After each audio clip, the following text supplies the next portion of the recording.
President Hernandez's role in facilitating drug trafficking, including evidence that he had stated, we're going to shove drugs up the gringos' noses. That was some of the evidence of this president that the U.S. chose to recognize.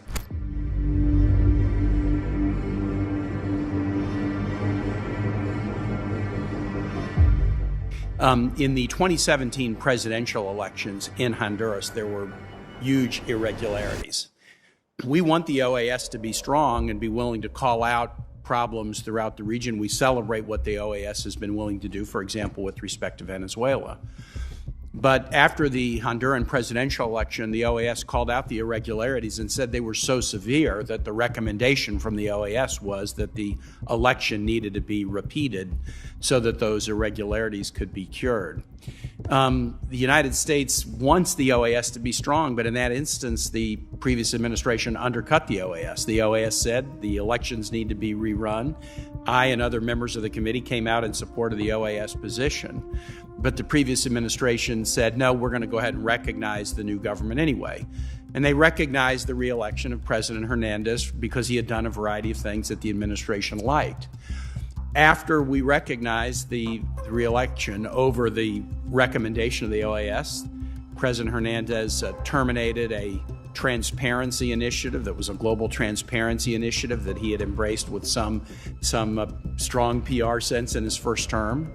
Violence and corruption in Honduras spiraled downward. The immigration of Hondurans to the United States has increased because of the violence and corruption. And as members of this committee know, the president's brother, President Hernandez's brother, was convicted of drug trafficking with a lot of evidence that implicated the president. And there was just the completion of a second sizable drug trafficking case in the federal courts of New York against an associate of President Hernandez, where there was much testimony about President Hernandez's role in facilitating drug trafficking, including evidence that he had stated, we're going to shove drugs up the gringos' noses. That was some of the evidence of this president that the U.S. chose to recognize over the OAS's objections. If we want the OAS to be strong, Mr. Secretary General, and we want the OAS to be able to take tough positions, it seems to me that the U.S. should be defaulting toward trying to support the OAS in that rather than undercutting the OAS's tough decisions when they make them. Share with us how we as a Foreign Relations Committee in the Senate can help the OAS be strong in the region to counter corruption, violence, and other ills that plague us. Thank you. Thank you very much, Senator Kane. It's true we identified irregularities in the Honduras election. We made them public. We called for a new election.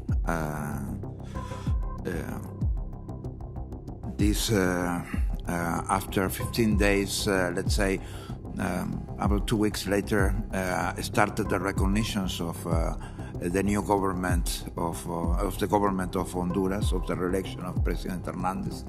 So practically we were left talking alone about this matter worldwide, and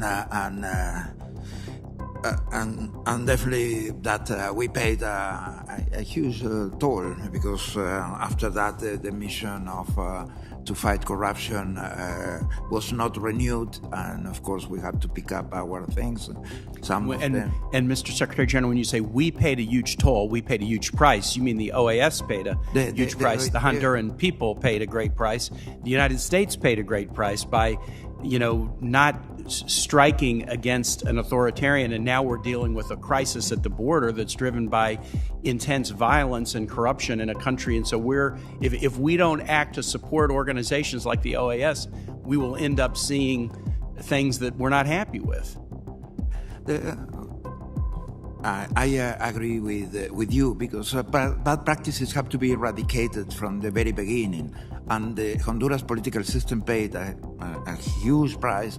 The Honduras people paid a higher price The organization, of course, of all the prices that were paid was the lowest, we can say. We just picked up our things and we left some of the resources, material resources we are using now in El Salvador in the mission that we have there to fight. And Mr. Secretary General, I'm over my time and there are other colleagues who want to weigh in, but just let's just finish there. By not supporting the OAS at a critical moment when you were willing to show backbone, Hondurans paid a major price, the OAS paid a price, and the United States paid a price as well. I hope we might learn that lesson. Thank you.